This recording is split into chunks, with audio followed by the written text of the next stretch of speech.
Alrighty guys, we are doing something pretty exciting for this crosstrek right here today.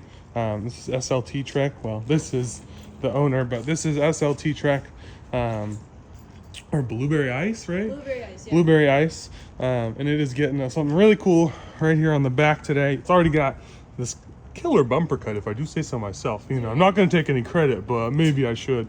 But anyways, we are going to be putting on this hunky piece of killer bumper from a company called F44.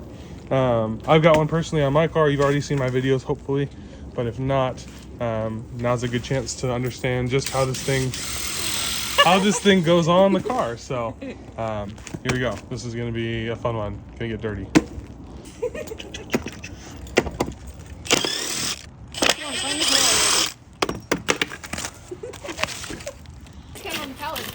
He gave me $100 off. Nah. Great. Definitely not. All right, so we've got it kind of unwrapped here already. As you can see, it's basically just, you know, super fresh and clean. But the lights come uninstalled. These do come with Nightlight reverse lights. I believe you can actually ask for like diode dynamics lights instead. They have a little bit different footprint, but you can ask for them instead. But otherwise, this thing is just about ready to go on, other than needing to make the cuts here, which we'll do in a second. So also gotta love the rain, you know, PMW, so good. Alrighty, we are getting going on the bumper install, and honestly the first and easiest thing to do while the bumper is still on the ground is install these lights that are included, which is super sweet. You get those basically reverse lights, additional reverse lights right away. These are kind of like the no-name brand, like give you a decent amount of light, but definitely like better options out there. I believe if you email Randy at F44 when you're putting your build together, he can actually option in the diode dynamics lights that I have in mine. But for now, we're going to install these guys and get them going. So we'll do that real quick, super simple, and on to the next. And then threading in these Allen bolts, basically. Let's see if I can get, there you go. Basically straight through like that, with a washer and nut on the other side. Looks like it's like a 9mm nut, give or take. So throw those on and then we'll get to it. Now this definitely works better with two sets of hands, especially small hands. So we're gonna go ahead and work on this together and try and get it done. Alrighty, now we've got these nice and tight on here. So they are all good to go, both sides. We're gonna move on to marking out our cuts and where we're gonna basically go at this with an angle grinder. So next steps. Alrighty, so the next step, basically we're gonna end up throwing this template that's sent along with your bumper. You can kind of see over here, it basically lines up with this bumper line and with your trim. So you line that up, and then that becomes your cut line. And then you take a couple measurements along here as well. But what I like to do before I do that is kind of figure out roughly where my cut line is going to be and put blue tape all along it, so it keeps the line a lot cleaner. So we're going to do that now and see how it goes. So you can see right now we have it lined up for the most part, so we can kind of gauge that right around here where these marks are. It's roughly where our cut line is, so we'll put a couple lines of tape there just to protect it as we are cutting through the plastic. Okay, now we check it just to see how close we are. It's like close up here, but I kind of need a little more tape down in here, so we'll get that down. And now we'll make our way around here and do the same thing. All right, so now we've got tape basically all along here to protect it once again. So we're gonna measure from, give or take, the top of that little plastic line right there. We're gonna measure down 4 inches. So we're gonna actually skip up an inch just for sake of consistency. So from there, so that's the 1 inch mark, we're gonna go down to the 5. So that we have basically a 4 inch drop from the top of the plastic. So that's our 4 inch line mark. And now we're gonna mark over here as well, down 1 3/8 inch. This is all in your paperwork.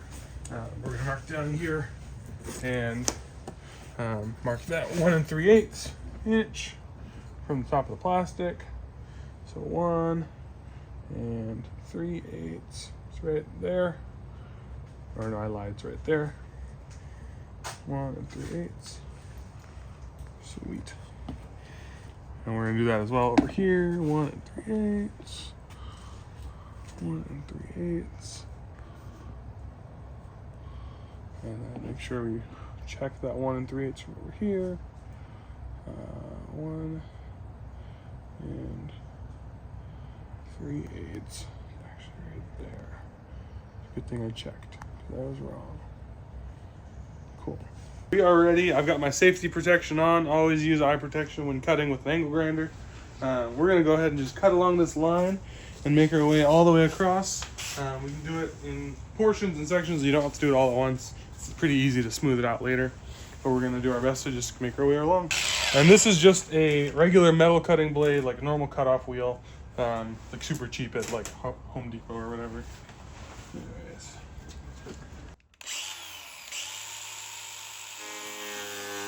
First section is cut now. We're gonna make our way the rest of the way.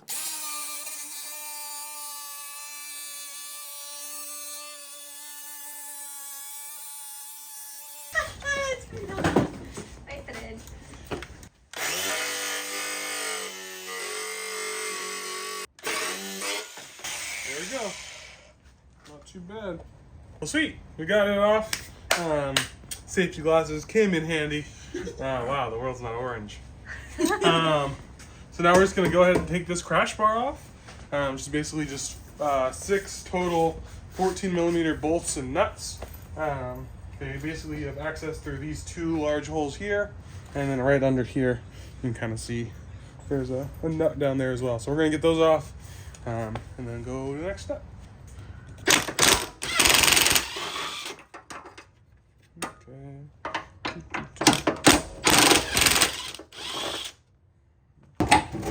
Pull it off, and it's gone. Woo! Yay! Alrighty, so now we're going to go ahead and test fit and just see if this thing is lined up right, if we need to do any trimming on the bumper or whatever. But we're gonna go ahead and put this inner bolt hole right up here on this stud, as you can kind of see, or you'll see eventually once you're doing this, hopefully. But we'll go ahead and do this now. Let's grab it, put it up, knock it down here, put it up. All right, so we can kind of see we have it in here roughly, not quite all the way onto this bolt because it doesn't want to get on there. You can kind of see it's bulging out here. So my rough guesstimate is going to probably trim about 1/4 inch of plastic basically all the way around, which is not a big deal at all. So we're going to do that now and then try again after that. Here's what I need to do now.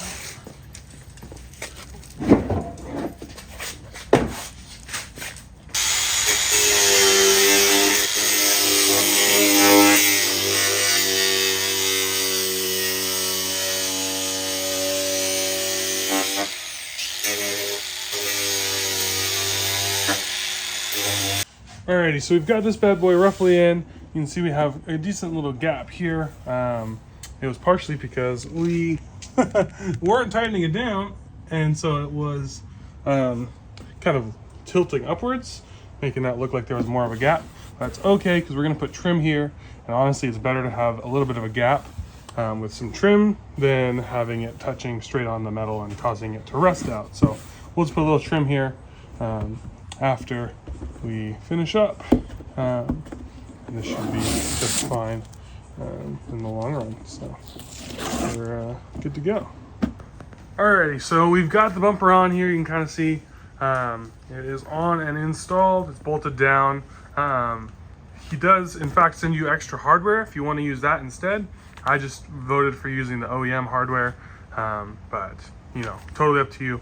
The next step is putting this bad boy, the actual, I argue one of the important parts of this is swing out. Basically all you got to do is throw that on top of this big post right here, and then you throw this bearing inside of it as well, facing down, like the cone facing down, narrow side down, and then you throw the included nut and pin in it as well, and then you're good to go. So we're gonna do that now and get her going. All right, we're gonna put this bad boy on. All we gotta do is throw it on there, basically. And then we grab our new bearing. And you can kind of see in there, it's a little bit concave inside there. So we're gonna throw this on with the small side, the narrow side, just facing downward. So we got it in there. We're gonna grab this nut. We're gonna start threading it on. All right, just like that. So I lied, this is not a 32. This is actually a 36 millimeter. So thankfully Carrie had one. And tighten this bad boy down and just give it like a good crank. And then we're gonna check and see if our cotter pin hole is exposed, which it doesn't look like it is. We're gonna tighten it just a bit more so it is. All right, now our cotter pin is exposed. So we're gonna throw it in there. And then we're gonna go ahead and bend these back with some pliers. And then we'll be good. Alrighty, so we've got it kind of bent in there. It doesn't really matter too much how we go about it. But that right there is now bent. Maybe from above is be easier to see. But you can kind of see right there. But now we'll just go ahead, throw this cap on. 2, 1. Alrighty. And now she is all installed. It's just time to throw ahead. We'll put a tire on here. Free, right? Yeah.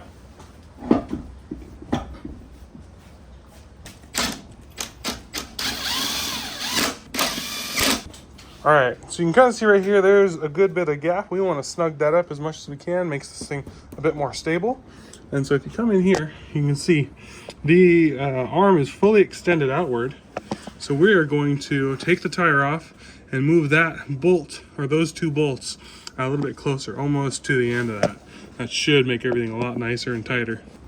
All right, now you can see we have moved them from sitting right around there to sitting right around there. That should snug up our tire closer to these bars, get a little extra support.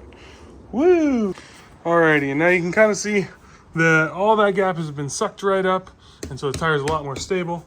But yeah, we are, other than wiring those lights, we are done. Very nice, very good, very off-road, very off-road. Yay. Congrats, congratulations. But yeah, now we have good clearances. Soon to be more lighting and a great place to store your tire. So how are you feeling? Really happy. Yay! Been Wow. waiting for this thing since the end of August, so. Woo! Yay! It's a good times. Have it on. Woohoo! Just in time for our trips. Yep. Anyways, if you have any questions about the install, or if you want to know how to not be stupid and do that, just feel free to give me a message. So until next time, bye.